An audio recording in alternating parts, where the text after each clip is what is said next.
guys, my guest this week on the Boston Chris podcast is the quintessential storytelling songwriter. The amazing Gabe Wootten is my guest, and the most in-depth conversation you will ever see with Gabe anywhere. Without any further ado, let's get into it with the amazing Gabe Wootten. It's time to jam.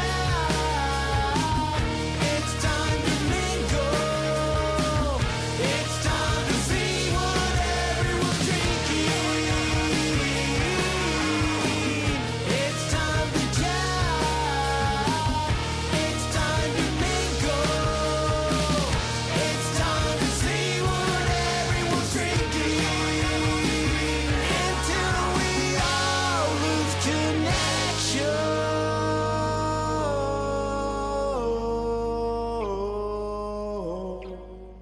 Hey guys, Boston Chris here with another awesome episode of the Boston Chris podcast, and I've got one of my favorite songwriters in all the world here on the show today. It's Gabe Wootten. I've only seen him live once, and that was all it took. I'll keep it real. And Gabe, thank you so much for your time today, man. No, 100%, man. Thank you. So this has been a long time coming, man. We've known each other for a little bit. It's been a few years since I saw that show, and if you remember up there at the Tattler in Quitman. Oh, and Quitman. Yeah. Right. Yeah, with you and Heather, and just a phenomenal show. And Heather Little, man. Holy cow. Yeah. Talk about songwriter, right? Good Lord. Man, just she's effortless. Just so good and just so easy with it. It's just beautiful. And beautiful, just man. such a kind human being as well. She's so supportive of everybody, yeah. The best heart. Yep, especially in this business, right? Like, wow. Yeah, you don't see that very often. And she's been through it when it comes to the business, too. So she has a reason to be jaded, 100%. you know, and she's not, so... 100%. The rest of us just act like we have a reason to be jaded, you know? Right, yeah, and we are, right? Sure. Reason to be jaded, but we are. I think maybe like a healthy dose of cynicism is called for. It's a prerequisite to be a decent songwriter. Of course, yeah. To be anything in this business, right? You got to have that Right. healthy dose of cynicism. What are your favorite drinks right now, Gabe? That's kind of my icebreaker question. Man, I'm kind of a whatever's in reach kind of guy. Today it's some Tecate, you know. I'm a Lone Star man. Most places have it. It's generally, the price is right. And, Yeah. I know my way around it. You know, if I'm gonna sip a little, little more sophisticated, I generally step to like a Jameson. You know. Yeah, like I keep old fashioned. it pretty simple. Man, generally just neat. You know, if I get fancy, I did invent a drink one time with a buddy of mine, Larry Hooper's brother. We called it the San Patricio. You started drinking it when you first saw Blue Bonnets, Yeah. and coming up on St. Patrick's Day, and it was Jameson in a tall glass on the rocks, Jameson and Topo Chico, Yeah. shot of lime, so it was Mexican and Irish and Texan as hell. So, that's about as fancy as I'll get. I love that. I love it. So let's talk about you growing up in a town called Ponta. Is that right, in Texas? Well, yeah, it depends. How long you've been there, if you're from there or not. Some people call it Pawnee, some people call it Ponta. So I was born in Houston. We lived south of Houston for a little bit, and then Hurricane Alicia destroyed our house. So we moved up to East Texas to some land we had, and outside of Ponta, between Ponta and New Summerfield. Okay. Exactly between two very, very small towns. I think Ponta was one of those that it was a lumber camp back in the day, and then once they cut down all the trees, they moved the railroad tracks north to New Summerfield, and Ponta held on until the pharmacist moved or died. And then once he died, everybody left town. See, I'm familiar with New Summerfield. I wasn't familiar with Ponta, but... Yeah, so Ponta is at the intersection of Highway 110 and 204. Okay. So west of Nacogdoches, east of Jacksonville, south of New Summerfield. So really deep East Texas there. Man, we definitely behind the pine curtain, bro. Yeah, yeah. It used to always be a question to answer, because I'd say, well, I live outside Ponta. I have a Jacksonville phone number, a New Summerfield address, and I go to school in Rusk. So you tell me where I'm from. I don't know. Well, that's a Texas thing, man. Like, I'm from Yeah, man. Massachusetts, and we have like strict town boundaries up there. Everybody knows. Sure. Yeah, Cordoned off. yeah. Everything has a, and you know when you leave town because they Right. announce it. But down here, man, like you're right. Your physical address, your mailing address, your billing address, everything is different. Your ISD is different. Like it's crazy. Oh, 100%. Yeah, Dude, we were probably, I don't remember now, about 15 miles, 20 miles, whatever from Rusk, but we were just south of the New Summerfield ISD line by like a half a mile. yeah, So we were the first dudes on the bus and the last dudes off. yeah. You know, That's we awful. used to catch the school bus at like 5:30 in the morning and Golly. get off of it at like 6 in the evening, dude. Yeah. It was like a factory worker, man. It Hey was man, terrible. at least you got a school bus, man. I had to walk to school when I was a kid, so Uphill both ways. Right? yeah, and it snowed like a motherfucker, man. Like Oh. it didn't matter how cold it was. We had to walk, man. It sucked. Man. And I'll tell you what, there's nothing worse than getting out of a warm bed at 6 o'clock in the morning and have to trudging through the snow to get to school. It's horrible. And And it had to happen. yeah, because the other option was an ass whipping, you know. Right. And believe me, that I compared quite often. Do I want an ass whipping today? Right? Believe me. No, I had the flu beat out of me a few times. Yeah, oh yeah, me too, man. So let's talk about like behind the pine curtain. How is music getting into your world as a youngster? You know,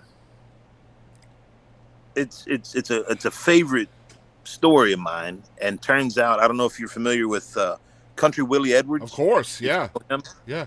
So total like bizarro stuff. I went to high school with Country Willie Edwards, Okay, and we used to work at the same grocery store.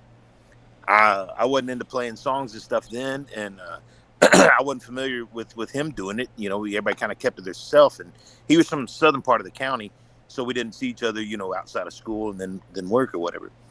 Million years later, I'm running around Austin, and some buddies are telling me, "Oh, you got to check this dude out, Country Willie Edwards." And I'm like, "Country Willie Edwards?" I say, "I ain't never heard of that dude," Mm-hmm. And I go see him, and I'm like looking at him, and I'm like, "Man, something about this dude feels really familiar," And he always had those dark glasses and the hat low, Mm-hmm. And so finally, like the second time I went to go see him, we hung around. Like I'd left the first time a little bit earlier or whatever. Second time, I hang around, and he comes off stage and he walks up. He's like, "Well, hey, Gabe, it's been a while." And I'm like, "Willie Edwards, I do know you, you know?"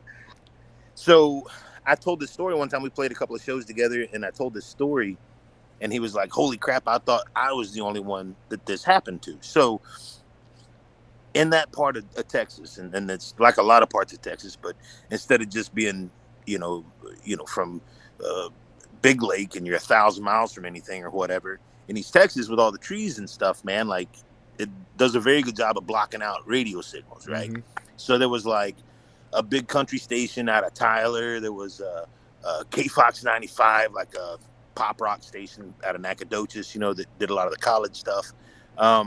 There was plenty of religious stuff and old, like Pentecostal church singing stations and stuff. And that was about it, man. So like you heard top 40 stuff and a lot of old country, classic country, a lot of bluegrass, stuff like that.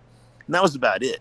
So then, we weren't the kind of family to go to town a bunch, and go shop the mall. We go to, town like one time a year for school clothes, and that was it, and I had a buddy who was not like that though. So when I got into junior high, I started running around with him, and then it was like the first time you go to, I think there was like a Camelot Records at the mall in Tyler. Yeah. So then it was like, holy shit, who are all these bands? I didn't have MTV. I'd see MTV like at his house. Alongside the dearth of radio stations, there was only like 2 TV channels. You know what I mean? Yep. And so you missed out on like all the fad stuff. So you listen to what your buddies had in their truck. You listen to what your folks had around the house, which wasn't a lot. It was some Willie Nelson, a lot of Crystal Gale, some of that kind of early 80s kind of pop country stuff. And I wasn't against it, but it didn't really do anything for me. Not like the first time I rode around my buddy and heard like Pantera's Vulgar Display of Power, and I'm Wow. like, what is this? Where did Yeah. this come from? And so then, like any punk, you go buy, like it was during the height of the Satanic Panic, right? So first I went spent money and got like Motley Crue Shout at the Devil and left it laying out so my mom could see it, just to get a Just to ride. piss her off, yeah. Just yeah, to, yeah. and of course it was immediately after like the Geraldo Rivera thing where they had like Motley Crue on, and mom's like, "Oh my Let's God, go. it's that Devil record," and I'm Yeah. like, "You goddamn right it is," But then in amongst of all that punk bullshit, right? Like you actually find stuff that you like, oh, I actually like this. Yeah. It's not just me being loud in the parking lot or whatever. And even early on, it was in that shallow end of the pool. It was still like like guys like Bob Seger. You know what I mean? We're just sort of that middle America kind of. There was some ballad. Hell, he did a Rodney Crowell song. You know what I mean? Like, and so you're hitting that stuff without realizing what it is. But there's something. It tickles your brain a little bit different. Than just like, whatever bullshit. And so then the thing I said that got Country Willie excited, man, was we had family friends had come through one time. This old dude was in the Navy back in the war and stuff. And my mom on the front porch had like a wire crate used to send eggs in, like like a milk crate, but all wire, right? Like metal. And he kind of kicked it and he goes, that's the best FM antenna they ever designed by mistake. Yep. I said, what do you mean? He's like, dude, you hook a couple of wires on either side of that thing and plug it in the back of your jam box, and it'll be like you'll be picking up the X, dude. And I'm like, what are you talking about, man? So of course, later that night, here I go, and again, like we're in the middle of a pine forest, man. So I'm like, lightning is a big concern. Yes, and I run this thing out there, when we lived in a log house, dude, like super, flammable, and I got wire running right back in my window and in the back of my Sanyo, entertainment center or whatever I inherited. And the first thing that comes through way down low in the 80s on the dial, man, and it was probably, 11 o'clock at night, something like that. And it was just this smooth blue stuff that I hadn't heard before. And it was Lightning Hopkins. I'm like, where is this coming from, right? Well, the song ends and it rolls right into another one. Somebody I didn't know the song and never heard anything like it. I'm like, what is going on? After like 5-6 songs, this guy comes on the air and, you hear like a break, and the DJ comes on. He's like, all right, it's the midnight hour with the Nighthawk or whatever his name was, right? It was a deal called the Red River Radio Network out of LSU, and picked it up strong with that egg crate basket thing, And dude, it was just, these stories get told, but it's really real, man. It was a whole new door opened. I had no clue who these bands were, who these people were, who these songs were, how old they were, these people were still alive. I didn't know. And so then I had, had the old deal where you had the cassette tape and the pause, play and record, and you try to grab songs off of that dude, and write down, whose names, and ask anybody. And if I heard any head talking about blues or whatever, I'm like, hey, you ever heard of Lightning Hopkins? Lord, the laughs I used to get on that one, What do you mean you haven't heard of Lightning Hopkins? I'm like, I just got here, man, Yeah. It's what happens when you live in the woods, my dude, right? Dude, no man's an island, but we got close, Yeah. And you think about how insulated all that is. And then when you start hearing stuff that's outside of, the people you're around and the stuff they listen to, well, you're immediately like an outsider, you know? What do you mean you don't want to hear, Leonard Skinner, And I'm like, fuck, dude, I've had enough. You know what I mean? Like, you ever heard this other stuff? So, and with that comes. Do you think that's why you gravitated towards it? Is because so many people were listening to so much of the same stuff, and now you're hearing something completely different, and it just blows your mind, right? Well, 100%, dude. Like, I mean, the exotic nature of it, right? You know what I mean? Like, 100%. Like, that was the initial attraction, sure. But then the reason I stayed is because it, like I said, dude, it tickled something in my head that hadn't been to that point. You know what I mean? And it's all the same old tropes, but authenticity and da da da da. Or maybe those guys really were tapped into something that was more pure than Celine Dion or whatever. You know what I mean? Like it was just them doing it, and doing it well, And so from then on, dude, I started kind of looking you know, and in that quest to figure out who those guys were that I was hearing at midnight that I had no clue. And if you missed when the guy, like, you know, it was one of those deals where he'd play 10 songs, and then he, at the end of that 10 song thing, then he would like tell you who everybody was. And so if you missed that, well, you're like, shit. Yep. And this is before, you know, your iPhone and stuff. I would tell remember you this, what man. stuff I was. remember it. It was aggravating. Yeah. It was aggravating. But it made you try, right? Yeah. You either tried or you gave up. And you Well, I stayed, and you tried. stayed there for that reason, right? Like you 100%, stayed. 100%. Yeah. So I tried, and what that kind of taught me too was, well, next time you buy a record, like, open it up and see who wrote what, see who played on what. The liner notes. Yep. Yeah, man. Like, oh shit, turns out my favorite singer didn't write any of this. You know what I mean? Like, you jamming George Strait and stuff, you learn about Dean Dillon. You're That's like, right. what else did he do? You know, and who's this Guy Clark guy? You know what I mean? Like, Mhm. and so the music worked inside my head for me, right? Like it made something work, right? Mhm. Then, like, the nature of the discovery of it, you know, and the digging for it, well, man, I kind of got horny for it, dude. And then it was like, let me see how far back this song goes, right? I went digging through my parents' stuff, and I found that Outlaws record, right? Tom Paul Glasser and Yeah. Waylon and all that, you know, Jesse Coulter and all that. Well, shit, dude, here's, you know, 4 different acts on one album. Well, now you're reading the liner notes of that, and you're like, well, who are these other cats? You know, I've seen that name before. Who is that? Oh, okay, that's the guy. Okay.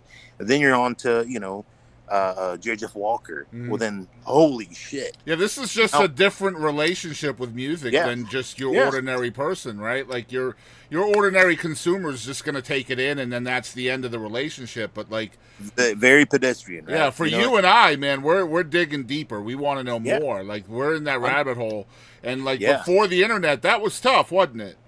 Oh, dude, you know, I mean, you had to pay attention, and if you heard somebody else talking about something, man, you just went and sat, you know, near them so you could overhear them. Yeah, it was essentially you're at the stereo, and then you're at the record shop trying to find what you just heard, right? Yeah, 100%, 100%, man. And then so for me was, I got out of high school, and I went to Texas A&M in College Station, and as soon as I got down here, well, man, it was like, you know, you go hang out at the Dixie Chicken or whatever, and they're playing, you know, Doug Somm, they're playing Robert Earl Keen, they're playing Lyle Lovett, and you're like, well, what is this now? Yeah, who are these guys? Yeah. You know, and then especially with Robert Keane and Lyle, you know, they had such a connection to A&M that it was just like, oh yeah, they used to live right over there, and you know, they come in here sometimes. Well, then it's like the mystery became kind of accessible. You know what I mean? And honestly, I think that's when the whole Texas country thing jumped off, you know, in the 90s, it's because everything was 100% accessible. You know what I mean? Yep. The Pat Green and Corey Morrow and those guys, they'd roll up in a van and hang out and drink beer with you before and after they played, you know? So you immediately felt you were in it. You know what I mean? So when I got down here, I'm in College Station now, accidentally. When I got down here, then it's all that stuff, except it's more immediate. And now you're in town. Now there's Marooned Records, you know, over on Northgate that you can go in and talk to some asshole that's, you know, 35 years old, and he's like, oh, I know who you're talking about. And, you know, he's like, you know, they're called the New Pornographers. Here's the record, you know, and you're like, oh, that's who that was. Okay, right on. And you know, instead of being satisfied, I just got like more lustful for it, you know, and started digging. The songwriting aspect of it is, I always seem to notice that if I heard a real slick, pretty version of a song, and I'm like, man, but that's a well-built song. Like, what's going on with that? Oh, it's written by somebody else. Okay, who is that?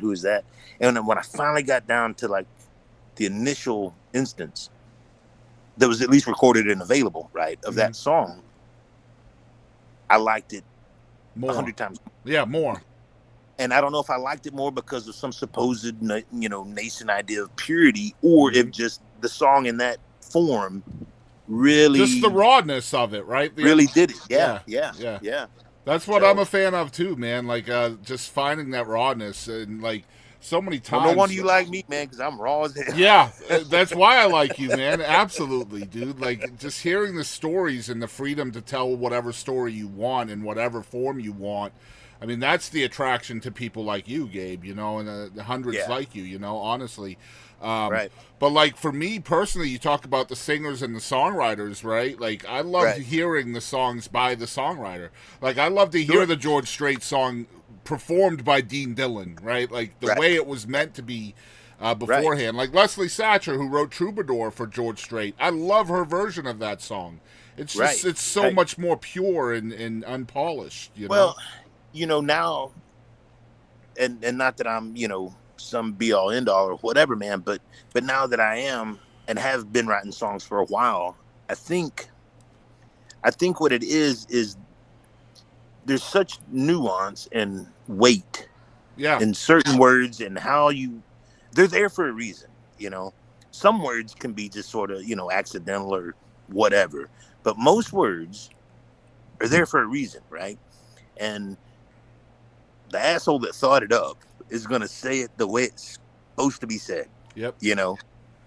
Even if it's out of key, even if it's out of time, Guy Clark, right? Like, what's the one? Jesus Christ, I never can remember the titles.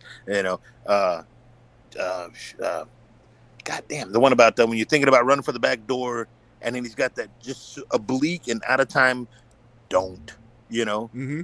Just you wait until tomorrow when you wake up at my side, And I don't know if anybody else could have done that way, right? Like, it's perfect. Yeah. It's perfect the way he does it, and it's out of place and it's out of time. It shouldn't be there, but the fact that it is there is heavy duty, man. I And feel like love it. that's so Texas, right? Like that lack of structure and the lack of caring about fitting things into a box, right? Man, there's, I get around with some cats now that are proper musicians, right? Like, Yeah. trained, like some classically trained people, right? And not that they're hung up on it, but they were taught to play this way, right? And if it's not on the beat, and if it's not, the phrase doesn't end when it's supposed to, then it's wrong, right? And us assholes down here, dude, like, we cut our teeth sitting around a fire in a bar or something. Yeah. And if it's not quite right, but everybody loves it anyway, then good enough. You know what I mean? Like, then it must be right, you know? So, and that's the beauty of it too, maybe, who because knows? as an artist, Yeah. like the song is different every time you perform it, right? Like, I mean, it's a different show every time. I mean, 100%. Yeah. And that's either, because of the beer or because the song's evolving. Who knows? you just never know. It could be the listener Yeah. too, right? Like, it's just the way the listener is. What I've got the one song called Ghosts, and it's this weird, Yeah. alternate tuning thing, and it's dark and, I guess kind of mysterious or whatever. And I know what caused that song, right? But I'm never really 100% sure what that song is about, like, every part of it, right? Mm-hmm. But I'm well aware of the situation that caused that song. And I was going through a thing where I was playing around with numbers a lot. And so there's some number sequences in there, right? And I say, I count the steps that lead from my room, 5 down to the hallway and 10 to my doom or whatever. Never occurred to me. I've never, been a friend of Bill's or whatever. And people I know that are come up and thank me for, having this very blatant Alcoholics Anonymous reference in there. Mm-hmm. And I'm like, holy shit, sure, you're welcome. Like, and it's that old notion of like, it's not mine to explain it. It's mine just to create it and put it out, Mm-hmm. And I know that's kind of lazy, but at the same time, like, it never would have occurred to me. And, it's one thing if something doesn't occur to you and it pisses everybody off, but it's Right. another thing, it doesn't occur to you and people are like, holy shit, that's great. And you're like, sure, Yeah, my ego will if it my works, ego will take that one. Yeah. if it works in more way than one, then that's a bonus, right? But Well, and look, man, isn't that the point of art anyway? absolutely, yeah, of course, Right? Like, Mhm. like think about like the brutalist stuff. Like here's a concrete block, Mhm. and you can watch people like cry about it and get mad about it, and then some other asshole walk by and be like, "It's a concrete block. I don't get it." You know what I mean? Mhm. And the art doesn't change. The block doesn't change. Right. That's the beauty of it. Whoever walks upon it and whatever they're going through, that's the only thing that changes, right? Mm-hmm. So Yep. The way it's it's received is what changes. That's true. yeah, man. Yeah. Yeah, man. So how does Yeah. songwriting work for you? Is it like a conduit kind of thing? It just kind of comes to you, or like how does it work? Man, used to, I would try to be really deliberate about it. Yeah. I'd get the fresh legal pad and the blue pen, and today I'm gonna write a song about the Alamo, whatever, right? Right. Yeah. So just start, poking around at it, see what came out, and it's not gonna say that's the wrong way to do it, but for me it was an exercise in monotony, just like Yeah. but what would happen is when you're trying to finish that crossword puzzle, right? Basically, Mm-hmm. some other thing would fall out, right? Well, what is that? What is this little thing that I'm whistling now over here, right? It's got nothing to do with this song, but let me see what that is. And so it's sort of like if you distract your mind with filling in blanks, sort of your subconscious yells at you this other thing. You know what I mean? Wow. And so I figured out a long time ago too. For me, I've always liked to tell jokes and just bullshit at a very high level. Yeah. And somebody told me, they're like, "Man, why don't you write songs the way you talk?" And I go, "Fuck, I don't know. I was always trying to sound like whatever. Let me think about that, right?" Yeah. And so then it dawned on me. I'm like, man, if I always just kind of like am in that mode, right? Well, I'm doing most of the legwork as I walk around, all day just bebopping, doing whatever, And so people get annoyed sometimes because I'll say the same thing a few different times over, the course of 30, 40 minutes or something. They're like, "Yeah, you already told that joke." I'm like, no, it's not for you. That's for me. I did it different this time, and I'm trying to hear what it sounds like hitting the wall and coming back. You know what I mean? I Like, love just, that. Yeah. Yeah, man. Yeah. And I think that's another secret too, is not in all of them, but in a lot of my songs, there's little jokes for me Yeah. that are all in, and I'll never tell anybody about them. And there's just like little buoys that as I go through them and I hit one and I'm like, oh, I forgot about that. That's great. Yeah. Little, And that's just for me, man. Just little Easter you had to eggs, be there jokes, right? Yeah. Yeah. But only for me inside my brain, dude, Right. because it's, and if you can't do it for that, then why are you doing it? You know what Yeah. I mean? Otherwise, Yeah. just start a wedding band and go play, whatever, Beatles tunes or whatever, man, but so now I used to get worried about like, oh man, I haven't written a song in a couple of months. Like maybe that's it. Maybe I don't write songs anymore, and it's sort of like one of those, remember those 3D painting things where you had to like cross your eyes, Yeah. and back away. If you look straight at it, you'd never see it. Right. And so for me with songs, it's sort of like that. I kind of have to just be, navel gazing, dude, and you'll catch something out of the corner of your eye, and that's where it lives. Yeah. So you have to just kind of study it in your peripheral, until you can sneak up and grab it. You know what I mean? Yeah, one And of the so things I wanted to chat with you about was like kind of the landscape of your songs, kind of the descriptive nature of them, and almost like a locale, right? Like your songs have a place in them almost always, and I love Right. that.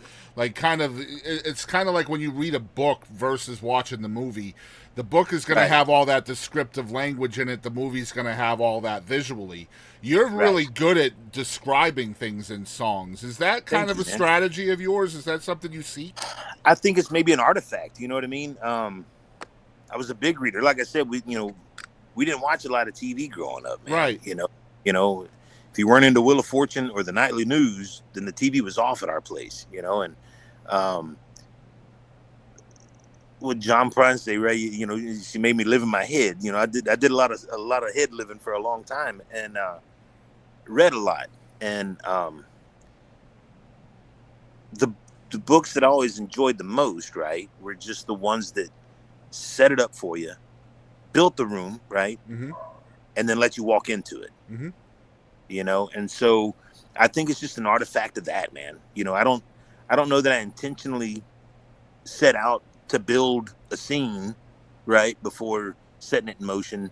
But it happens, and It's beautiful, man. It truly thank is. you, man. Yeah. Thank you. I love that about you so much, man. And probably my favorite thing about your art, and the other being conversation, right? Like your lyrics are very conversational, which I love as well. Well, that's back to that thing, dude. I finally kind of got a handle on writing the way I talk. Right. You know, just sort of like why fight phonetics and syllables and stuff if you can just so I was always big into like stand-up comedy, right? Mm-hmm. Like not recently so much, but George Carlin, a master, right? Yeah. And I always tell, like, you know, every 10 years somebody will come ask for advice from me, right? But I say, man, and mostly it's like, well, how do you come up with shit to say between songs? I'm like, well, you're just talking to people, man. And if your show isn't set up as a conversation, well, then what are we doing? You know, especially if you're doing a songwriter show. Holy shit, what are we doing? You know what I mean?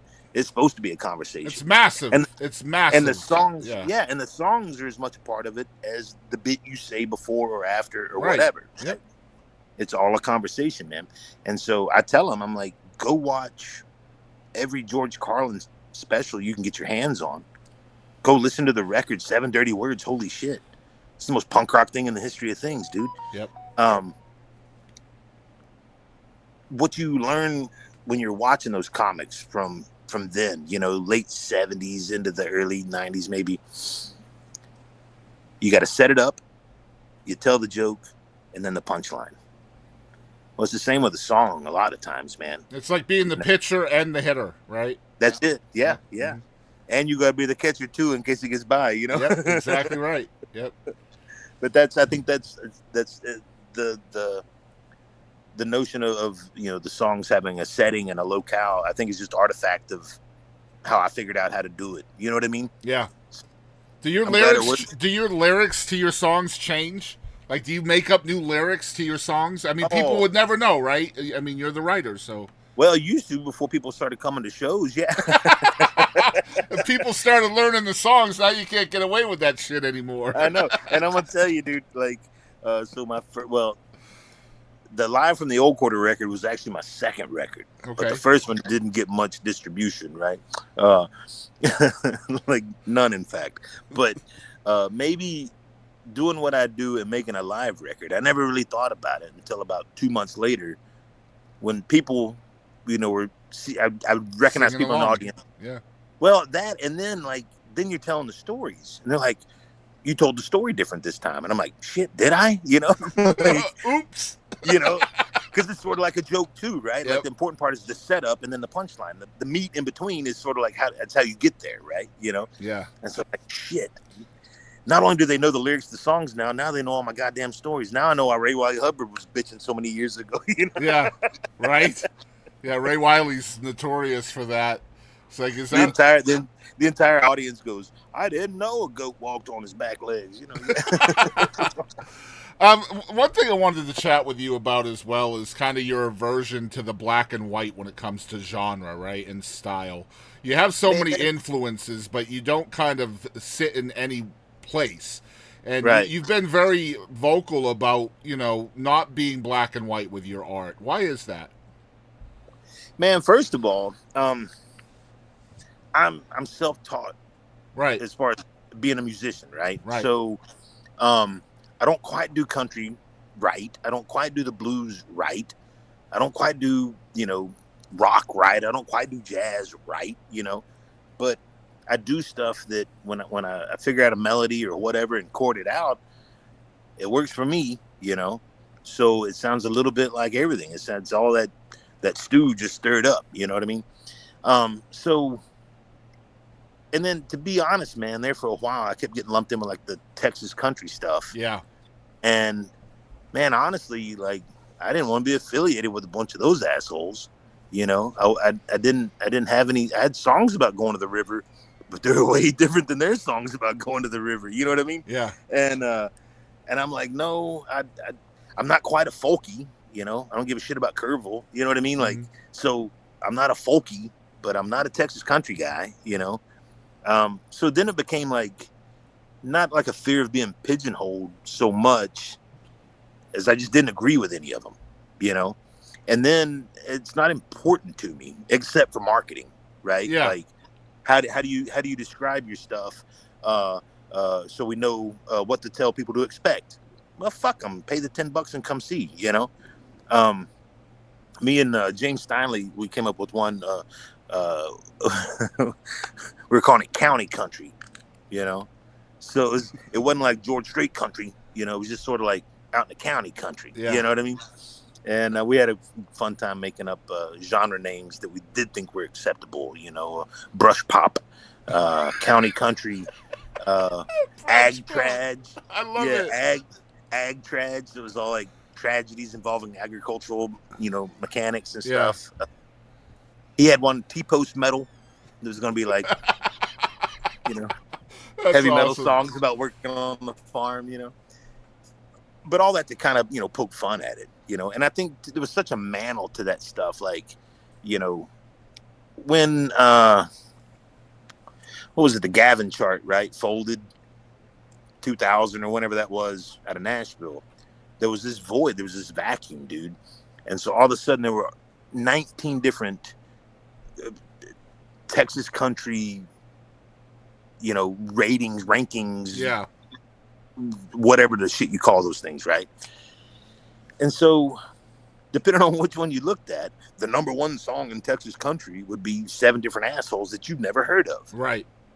And I'm like, well, let me hear this song then. You're like, oh my God, I wish I'd never heard that song. Yep. So I knew I didn't want any part of that universe, right? It's funny, man. Hey, You're talking about stuff. I didn't want to be a part of it. Go ahead. Say it again.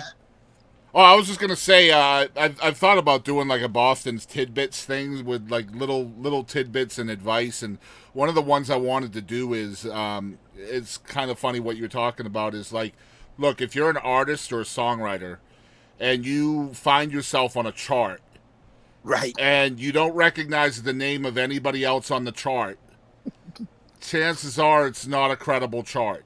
Don't brag about it too much. Yeah. Right. Or in the same vein, if you're nominated for an award 100%. and you don't recognize any of the other people you're nominated with, look a little deeper into the awards you're nominated for. Well, I think we might be about the same age. So to me, it's always like, do you remember the deal where it's like, you want a free TV? You Yeah. just got to come step through a short sales presentation, Yep. right? Timeshare bullshit. Right? Timeshare, yep. Mm-hmm. Yeah. So that was the whole deal with like the quote Texas country quote thing. Yep. I didn't want to necessarily be a part of all that. And then 2, I couldn't afford it Yeah. because all that stuff was a Payola. buy. Yeah, payola. Yeah. I'm like, man, I'm working concrete and putting in lawn irrigation and bootlegging fish and shit, like, Yep. and playing for free. You know what I mean? So like, Just trying to survive, man, right? yeah, I don't have $5,000 to pay a radio promoter to go bounce my song off of some repeaters somewhere in shit in Token, When it Mexico. comes to You know? music, Gabe, is that one of your stresses, marketing and commercialism? Do you even worry about shit like that? No, like used to, man. When I was younger and just kind of living out, in the van and stuff, and like trying to like hustle it. You know what I Yeah. mean? Like I was making the triangle, dude, and like trying to like get in the right clubs and do this stuff, and palling around with bands. Maybe I could open up for them, and then who knows, and all that stuff. Well, then you kind of like you paid attention to stuff a little bit, and then it dawns on you. What finally happens is you hit that barrier, and they're like, okay, dude, it's time we have a talk, and here's what's gonna cost. And I'm like, wait, cost me? Right. Oh no, never mind. Yeah. Never mind. And there's absolutely a freedom in that, And here's the deal. I don't mean to shit on just Texas country, because that's in all of these little genres. Yeah. The folk world's just as greasy. It's dude. everywhere, man. It's everywhere. 100%, dude. That's And why it's- DIY and kind of the age of today kind of Yeah. it's good for artists, right? It's good in a sense because you can kind of bypass those Well, think about it, man. those entrenched traditions, right? But Sure. Well, used to, there was only so many places to go and record right. your work. Yep. Nobody could afford a fucking, multi-track thing in their mom's bedroom or whatever the fuck. Right. You know what I Mhm. mean? And so now technology and all that stuff. Now, I think at some points, maybe some people shouldn't be so eager to put some stuff out on the internet Agreed. to live forever, you Yep. know, in the digital whatever. Like maybe that's the other second point. I'm like, hey, point number 1, listen to and watch as much Carlin as you can. 2, you be your worst critic, and you always be editing, man. Yep. If you get to a point where you can't call bullshit on yourself, then find a very cynical buddy. Back to that chestnut, right? Find a very cynical asshole buddy that will tell you, even if he's mean about it, you know, because you got to hear that shit, man. You know, I had a dude tell me not too long ago. We were talking about, you know, what I do or whatever, and I was trying to kind of explain what it was I did, and he's like, oh, the singer-songwriter thing. He's like, well, you know, the songwriter, that's dead. He's like, AI is going to have that job any day now. Nope. He's like, not to mention, dude, for the last 20 years, it's been mostly hubris anyway, you know? And I was like, you know, up your ass, dude, what are you talking about, right? You got the wrong shovel. You're digging in the wrong spot. One of the two. Well, right. And then, but then it was a short, like 2 days later, I was amongst some other songwriters, you know? Yep. And I was kind of like watching the room, and I'm like, fuck, he wasn't all that wrong, you know? Yeah. Because it is like a little man. badge. We like to put this little badge on our chest, you know, like, well, I'm a songwriter. Oh, okay, fine. Yeah. You know? And play me something, asshole. You know what I mean? Like, Right.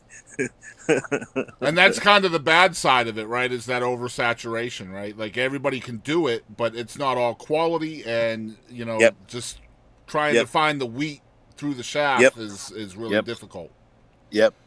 Plus, you're at the mercy of the algorithms and other people and shit like that as well. Right? And at that point, dude, it doesn't even matter what the song is anymore, right? Yep. How good are you at that game? Yep. Right. How good are you at getting these little things to jump for 5 seconds or whatever the engagement is, you know, on a TikTok or whatever, you know? And I was really like refueled, I guess. Hayes Carl was at the Old Quarter Monday and Tuesday night this past week. I heard that. Beautiful. I got to sneak into both shows, dude. It was wonderful. Matt Tedder playing guitar and just rip, you know? And seeing Hayes back in the Old Quarter, in the room, you know, and hearing him talk about it and going, that's the stuff. That's, you know, there's a reason this room works the way it works. And for me, especially, man, I got lucky when I first got into writing songs here in College Station. I had two buddies, Mike Ethan Messick and another guy, Shane Walker, that was in a little band called the Side Hill Gougers, became the Gougers. Yep. Jamie Wilson came out of, you know, and the Gougers really were ahead of their time. I know that's trite, but they really were. Ethan is a complete sweetheart of a guy, one of the best people. Incredible songwriter too. Golly, dude. I mean, you know, we're talking about Heather being completely just effortless and natural. Ethan is like the Roger Miller of our little clique back in the day, because you couldn't say shit clever around him.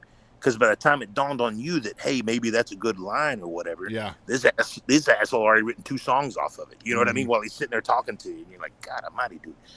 But like Shane, God bless him, and I love him forever for it. He was a bit of an asshole.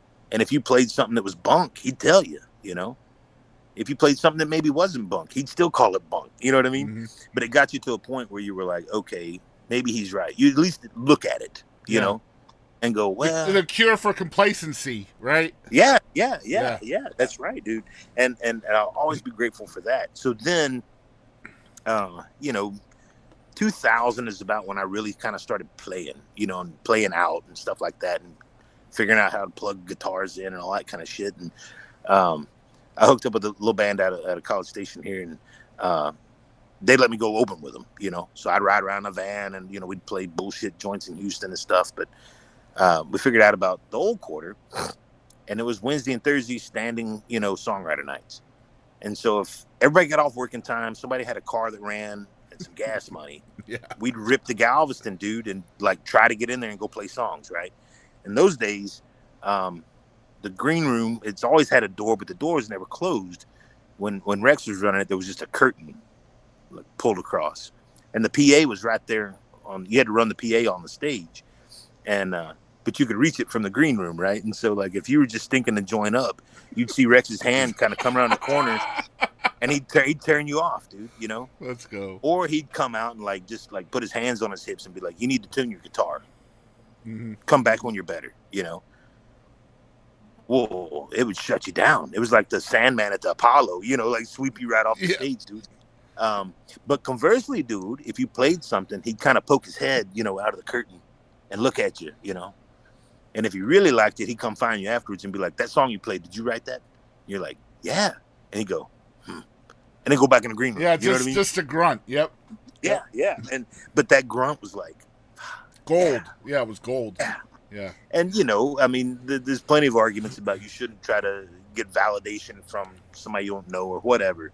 Yeah. But fuck you, man. If you play bass for Towns and Lightning Hopkins and get your nose broke by fucking egg, then I'm gonna listen to what you have to say. Mm-hmm.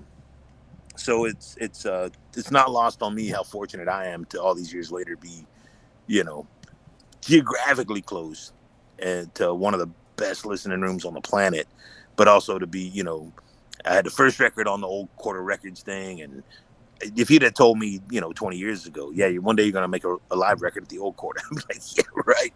Let me have another I've whip never of that. been there yet. I'm hoping to get down there someday. What's the man. matter with you? Yeah, I Come got to on. get down there, man. I know. And the record, I wanted to talk about that, man. Yeah, man. One of my favorite 5 records in my playlist, first of all. Wow. Yeah, Thank I you, man. love it so much. And honestly, it's the only live record in my playlist also. Are you a fan of live records in general? Not or no? really. Not really. I like... Just the production or... No, it's just I think the crowd can kind of take away from the ambiance from it. Like for me, I'm a very melodic creature, and like I don't hear the lyrics sometimes until the 3rd or 4th time through. Right. You know what I mean? Right. So Right, I really feel the music, and then I listen to the music after, Sure. and Sure. the crowd takes away from that for me. Sure. And like Besides- overproduction will do that for me too, obviously. Oh, 100%. You know. There was a rash of them, man, like in the early, 02, 03, especially in the, Texas country thing, where it was like a wrestling, like WWE or something, man. They would like pipe in applause and Yeah, stuff. yeah, But they were lazy, and they would use the same applause clip right. and just like patch it in. And so there'd always be like one asshole going like, but like it'd be like 4 claps and you could hear it every song all the way through these records. Well, I think like, the reason why I like your different record so records, much, different people. I think the reason why I like your record so much in it being a live record is I've seen your show, and it's exactly like your show. You play the songs, you tell the stories about the songs, and people are listening to you. Man, that was a conscious thing. It's not like I haven't flirted with the studio before and all that stuff. It's that I think it's false advertising, especially for a guy like me that puts on a show that I do. Yeah. Like if I put out a full band record but then never hire a band, what is that? Yeah, it's not the same. Why would somebody buy it, right? That's like if you want chocolate chip cookies and I just hand you a bag of chocolate chips, you'd be like, not really. That's not the same, Yeah, I get it. Well, Replication. thank you, man. I'm glad you like it, dude. Yeah, it's like I said, one of my favorites, and I also have Heather's copy as well. Like I love her record that she did down there as well. Holy cow! Yeah, agreed. So good, dude. And we were just talking the other night. In fact, I got it right here. Hold on, let me show it. Here it is. Show everybody out there. If y'all do not have either, I mean, sure, go buy my shit, but yeah, really, really go get that Heather Little record, man. It's so good. Yeah, ridiculously good. And Gabe's is just as good as well, which is Volume 1, the very first in the series, which can't change that. That's forever, man. I know, dude. It was a whole thing. Oh shit, hang on. Sorry. You're good. Jimmy Pizzatola, another badass songwriter out of Houston, man. He's hit me up about something. He's probably apologizing because he brought his dog to my house, and his dog wallowed in my watermelons and killed all my watermelons. Oh no! So I know that's the behind the scenes stuff. You mentioned Galveston earlier, and you're still running residencies in Galveston, aren't you? Yeah, man. So I had done this. I'm horrible with time, and that's why I'm not a reliable witness. At some point I had done these last Wednesdays of the month, and just through the summer, and it just kind of played out. And then Joel hit me up maybe February of this year. He's like, hey, I think we should do those last Wednesdays of the month again. I'm like, sure, man. I think the first time we tried it, it was kind of open-ended, and I don't remember if the pandemic, I don't remember why we stopped, whatever.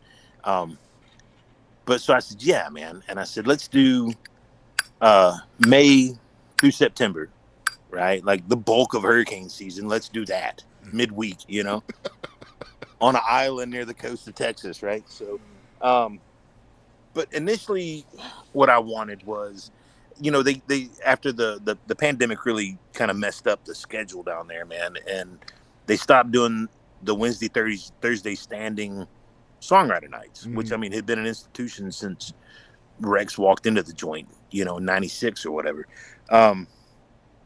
So coming out of the pandemic, Joel, like many independent venues that managed to make it through the pandemic without taking a check and shaking a hand, you know what I mean? Yep. When the gates opened, they were scrambling, and so he started booking whenever he could. And people were like, well, what about a Thursday? So then Thursdays kind of got pulled into the regular rotation of shows, So it sidelined the songwriter night thing. Then the Wednesdays kind of got pulled in a little bit, and so they kind of put it on hold.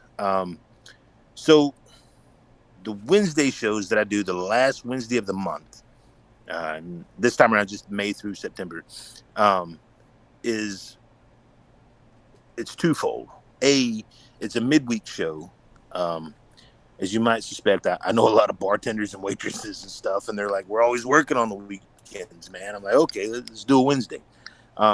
Two, I wanted it to not be, I wanted it to be a little looser. Yeah. Than like saying, going to go see Guy Clark at the Old Quarter or whatever. Like, more accessible for folks, because it's amazing how many people that live on the island. People that live on the island that have never set foot in the Old Quarter. Mm-hmm. And I'm like, how's that possible? And you say you love live music, So we initially did like a $10. The first time around was like $10. So this time around things like 15. But of course, everything's nothing simple. So everything's gone up. Yeah. Fees and whatever and all this, mess, because everybody's money's owned by some other company or whatever. But it's a midweek show. You can come check it out. Like we still start at 8:00. And then the third thing was I wanted it to be a way for me to have a guest that I enjoyed and I liked. Yeah, it's a songwriter series, right?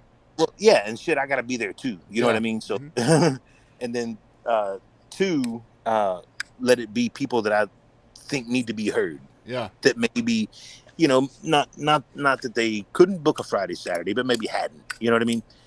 So I started off with a bit of a kick.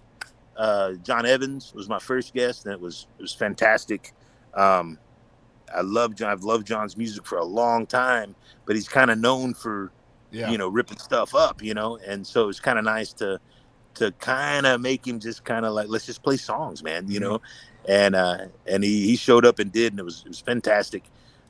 Next Wednesday, which I'm not sure when this comes out or whatever, but it'll be the June 25th.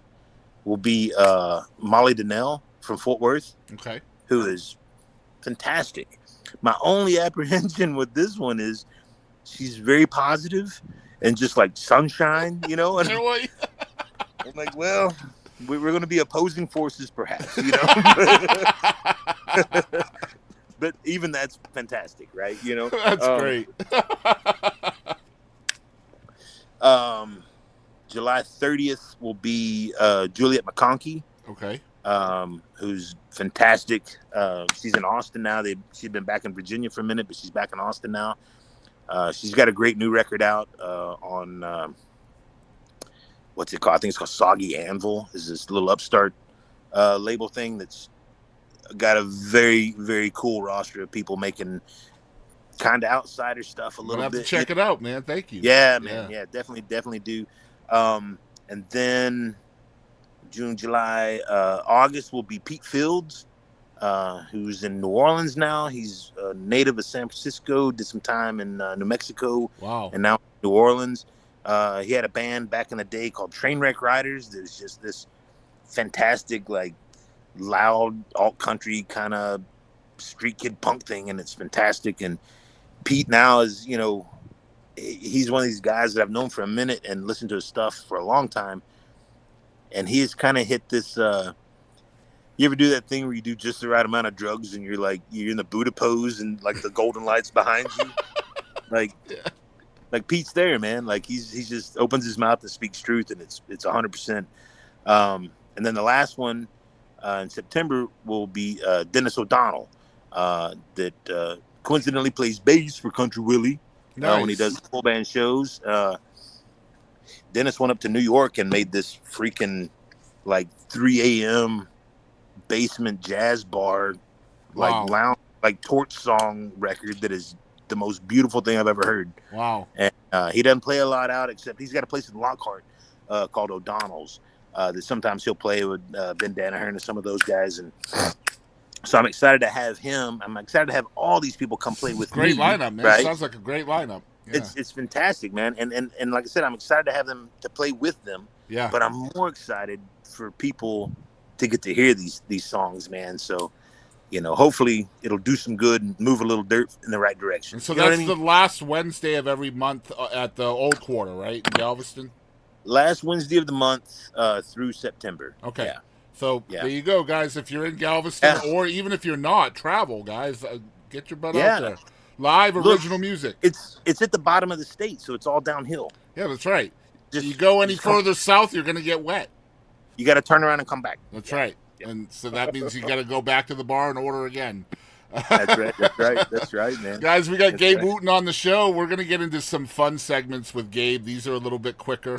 These are kind of meant for reels and TikToks and things to kind of get people Gotcha. buzzed about the show. I think you'll enjoy these, though. I really do. Okay. Most folks do. Let's go. The first one is called "Did You Know?" Can you tell us something your fans may not know about you? I've only got one arm. That's untrue. I used to be a grave digger. Oh yeah, with one arm. Yeah. How'd you do that? Yeah, slowly. All right. All right. Next one is called Mount Rushmore. Who is on Gabe Wooten's Mount Rushmore of songwriting? Songwriting. Yeah. Tom Waits, John Prine, Christopherson. Whoosh. First three are always easy, y'all. Fucking Leon Russell, baby. There you go. All right. I like Yeah. it. All right. Yeah. Next segment's called What the Heck? These are 5 rapid fire questions. Just give me whatever comes to your brain first. I did this one time for a case. Yeah. Yeah, this is, I love What the Heck. It's so much fun. All right. So, number 1, how long do you wait after finishing your food before going back for seconds? Generally, the last bite is I'm in transit. Yeah, me too. I'm there with you. Yeah. Yeah. Yeah. Usually like 3 or 4 bites to go. I'm already in I don't line. I don't get funny about death or food, right? Like if I'm hungry and I'm gonna eat, I'm gonna eat. Yeah. You know what I mean? Mhm. So I don't try to put on any airs like, oh no, maybe one more. No, like they used to bolt the doors as I approached like Golden Corrals. I remember one Shit, time, yeah, Shit, he's coming back. yeah, go to a Chinese food buffet. You go now. You here for an hour. What was the Simpsons thing? But I haven't had all I could eat. Yeah, yet. exactly. You sumo. You sumo. Yeah, I'm a fat kid, dude. I like to Me eat. too, Man. I me love too. it. Yeah. All right, number 2. Which celebrity annoys you the most? There's more than one. There is. Man, probably like somebody I don't even know who they are. Like I'll get on Instagram or whatever, and watch a video about like Russian car wrecks or whatever, and then some new video will roll up, Yeah. and I think it's just some kid, and then turns out they're like somebody really famous. Yeah, I hate that. I don't even know, but Yeah. whoever that is. that one. I stream video games from time to time. I used to do it for a living, and people would come in and troll me, and sometimes I would troll back until Sure. like somebody I was trolling back was like some guy with 1 million followers on Twitch. You know what I mean? It's like, oops. Now they're all gonna come for me. you Yeah, know? exactly Yeah. right. That's how you end up on Reddit, apparently. Oh, and I that's don't dude, know. dude. It's like when the people at church used to talk shit about me. I never knew. Yeah, same. People would come in and say, "Did you know what they said about you on Reddit?" And I'd be like, "What's Reddit?" Yeah. Is that the one by Croatia or no? Exactly. Yeah. Oh my god. All right, number 3. What are you most afraid of? Not dying. Not dying, so staying Yeah. alive. Yeah, I used to watch those vampire movies. Man. Immortality is what fears you the most. Yeah, I would be sad for those guys, man. Yeah. You know? Yeah. Like the vampire, you know? I'm like, God damn, what a drag, dude. Yeah. Nothing to look forward to. Yeah. And especially, like, what if you were a vampire had been alive for like 1,000 years? Yeah. Right? You were a dude that knew some shit. Yeah. And Plus, you've watched the evolution of the stupidest race on the planet, right? Right. Every Or day. the de-evolution, really. Yeah. Every Yeah. day some asshole would roll up on you and be like, hey, did you know? Like, fuck you, I was there. You know? Right. I invented that shit. Get out of here. So to me, that just seems like torture, man. Yeah, yeah. All right, number 4. Speaking of torture, what is no big deal for most people but torture to you? Oh, like having a job, like a 9 to 5. Yeah. I've had a lot of different jobs, dude. And the worst job I ever had, I was a database manager. Wow. It was the worst thing I've ever done. And I've done all the worst jobs in the world, dude, you know? And a database manager like broke my brain and my spirit. And it was the only job I ever, well, no, I've quit a bunch of jobs, but I quit that one in pretty extravagant fashion. We can't talk about that though. God dang it. All right, last one. Have you ever tripped on stage? And if so, how did you play it off as cool? Oh yeah, dude. I had a guy one time gave us a bunch of acid right before we went on. And or do you mean like actually fell? I love it, bro.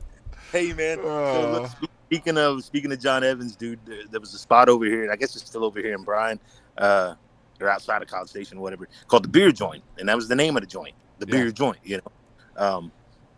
And we played a lot of shows there, and John Evans was there one night with the band, Billy Beeson, the whole 9 yards, and the stage was merely the area in front of the TV, right? You know, and but they were decent. Would most of the time turn the TV off, you know, when you were playing. Most of the time.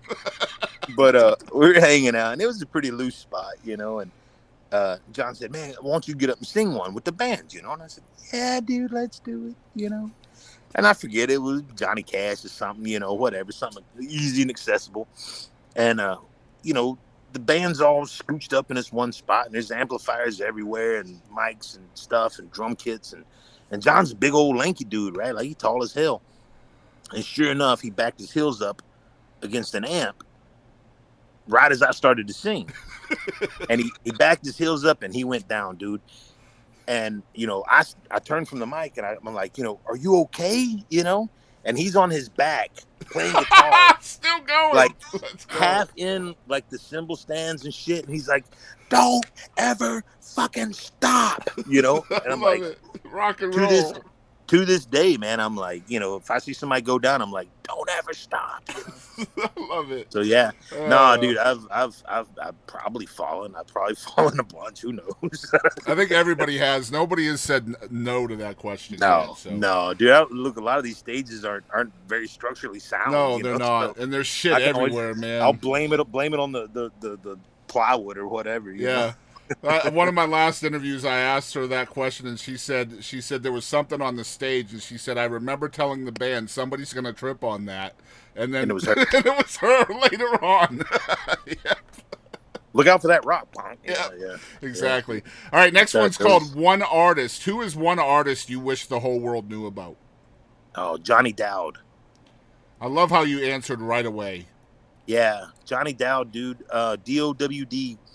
He's this dude, man. He's a bit of a maniac. And if you want to talk about writing with a completely fearless sense of place and self or whatever, Johnny Dowd is your man, dude. Nice. He makes all kinds of weird, funny sounds. He writes about all kinds of stuff that maybe you ain't supposed to talk about, you know.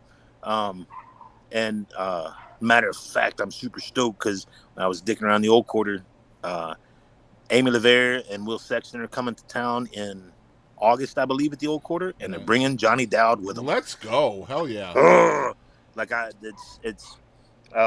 He's got a song called what is the name of that one? Terrible with titles. No Woman's Flesh. Okay. Johnny Dowd, No Woman's Flesh. Go find that one and then just jump in. Nice. And it's a beast of a song, dude. It's so good. I can't wait to share that. All right, cool. Yeah, man. All right, what's still on your wish list? in general, or like stuff. I Just need a new. I need a new. I've settled on a pen battle. I love the pen battle. It's a good reel for like about 2 or 3 years, no maintenance, and you just go buy a new one. They're relatively cheap, so I could use 2 new pen battles, like a 3000 size. okay. It's great for inshore. You can fish, off Mhm. the jetty and stuff with it. Right? So it's all Nah, about man. fishing. Man, I love it. I want people to be fucking happy. Whatever that is. Yeah, I Right. I agree. think 99% of the world's problems are because people are unhappy and they're pissed that other people are happy, and so they act the way they do. You Yep. know what I mean? And if whatever makes you happy is something you're embarrassed about, get over that shit, man, and be happy. Yep. Because you're killing the rest of us. That, and I wish people would get out of the left-hand lane if they're not going to drive right. Please do. Golly, man. There's a reason why Texas has it at 85 miles an hour. It isn't so you can go 60. God dang. I used to bitch about the road, but it's not the road, it's the people. It man. is. It is. Yeah. Golly, you got that so right. All right. Yeah. What's the biggest lesson you've learned directly from music, Gabe? I think it's the be happy part, man. Like, even if you're sad, be happy. You know what I mean? Like, if you see people walk around and they're just mad and they're bitter and they're yelling at other people and they pissing on whatever somebody else is doing. Well, that's not because there's some, critic of art or lawn mowing or whatever they're bitching about. They're just pissing on people's stuff because they're unhappy. Yep. Right. So, if you sad, sing a sad song. If you're happy, sing a happy song. Because in doing that, you, without even knowing it, deal with whatever the fuck you're dealing with, man. You know what I mean? If nothing else, it gives you 3.5 minutes to think about. Yeah. What's eating you up, So, it's cliche or whatever, but music saved my life. You know what I mean? Like, there's no telling where I ended up if I'd stayed in this database job or whatever the hell I was doing that was making me miserable, but the money was right, or this is what I thought I was supposed to do, or whatever. Jesus, I'd have gone off the skyscraper. Who knows? You know what I mean? I don't know But where you're now going to find one of those in Galveston. Jeez. There's one. All right, I got a couple of more for you. I think Come on, man. I like this next question because it really it tells. It's a perspective based question. I call it moment of gravity. I feel like everybody when we're looking back in a reflective state at our age, we can always kind of pinpoint that one time, that one event in life, even if it's a person, perhaps, that kind of changed our path more than any other. For you, it's music based. That's where your path led you. So what was that moment of gravity for you that kind of led you to where you are now, do you think? Man, I think it's that catching that Red River Radio Network stuff. Like, and I'm not trying to oversell that, man, but it was really, the aha moment or whatever. It was, I was always kind of a quick kid when I was little and easily bored, you know what I mean? Mm-hmm. And I think hearing that stuff when I heard it, coupled with the fact that I didn't have access to it and had to like go hunt it down and seek it out. Shit, man, that's why I'm here, Yeah. 100% why I'm here. I love that, man. I kind of figured that might be where you headed with that. Yeah, I love that. Next one's called Grateful. What are the top 3 things you're most grateful for? Oh, man, my wife and child, just the world, dude. You know what I mean? The world is even, these days it's really easy to sit and go, oh man, the world is fucked up. And you've got a lot of evidence, towards that. Mm-hmm. But it beats the alternative, dude. You know what I mean? You could be in a box not worrying about none of it. So I'm grateful, for my wife and my kid and the world. I love that. Good stuff. Last question, probably the hardest one. Perhaps not for you though, because you're very descriptive. Who is Gabe Wootten? Oh man, that's the hard part. Believe it or not, indeed. If you, I believe I still have a website. I'm not 100% sure about that. You do. It's it is GabeWootten.com. That's with 2 T's. There you go. Yeah, we do take the long way around it. WOOTON, man. Yep. You feel compelled to put like a bio on there or whatever. And I think what I ended up coming up with was something about I don't have as many songs about trains as I thought I would. Mm-hmm. You know, and that's about it. You know, and then it's hard to answer because you want to like lie a little bit and describe yourself as who you want to be, you know, Mm-hmm. and who you'd like to be. You know, I've got as many shortcomings and failings as anybody else, maybe a little more, who knows, you know. I think I'm a good guy at the end of it. I think I'm somebody who tries to care about people, even though I come off as a bit of a dick sometimes. But if I come off as a dick to you, you probably deserve it, you know. Of course. And that's all, you know, dependent upon perspective, probably. Yep. But I don't know, man. I like to jam. I like songs. I like to have fun. I like to eat as much shrimp as I can hold. I like being late for shit. You know, not to be a dick, but just because, you know, I got fired from a job one time before I ever worked a shift. Because you were So I was late. 5 minutes late. First day. First day. First day. That's a story for another time, though, man. Yeah. Hey, I was in the Navy once. I was late all the time. They don't like that shit in the military. Yeah. You know, I was one of those the original Red Dawn kids. You know, and I'm like, oh shit, yeah. And then I started like looking into the military, and I'm like, that's not gonna work. No. Yeah, I was a night owl, and I have come to find 100%. out years later I was diagnosed with something called free-flowing sleep pattern, which, looking Is back, it contagious? Because I may have it is not, but apparently what it means is I have 26-hour days. So where most people sleep for 8 hours, I sleep for 10, and then every day I'm awake 2 hours later, and there's nothing I can do about it. It sucks. Right. Well, maybe it's because you listened to too much Night Ranger growing up. Could be. Because they had a song where they rocked 25 hours a day. Yeah. Yeah. I believe it. I mean, Night Ranger That may was be what badass. caused it. Yeah. I love that. So you are, is there new music coming? I know the record is a couple years old now. Man, you know, yes. When? I don't know. You know, I've always got stuff, and like I talked about earlier, the way I write is not very conducive to hitting deadlines. You know, Right? And as we found out trying to do this thing, like I'm kind of time fluid myself. You know. Yeah. I do have a thing that, and I do this thing where I'll say it out loud and get other people involved. That way, I've got somebody bothering me. Yep. Right. Mm-hmm. That's smart. Well, it's you know, it's a tool. So I have, I guess one of my newest songs is I don't know, you know it has a name. It's Merely Moonlight, maybe, who knows. But it's sort of this little sparse sort of what the guy say, it was like the guy talking about haikus where it's not the arrow or the target but the act of drawing the bow kind of song. And I've talked to Robert Kuhn, who performs now as Galveston, from Galveston. He's got a little studio, a little bunker studio, and he does some great kind of noise sound things. And the song has plenty of room for somebody to do something. Nice. So I've talked to him a couple of times, and, you know, I'm going to come cut the thing at your place and then just let you have it and go with it. And then I talked to Glenna Bell over at KPFT. I told her back when I did some shows with Garrett Capps,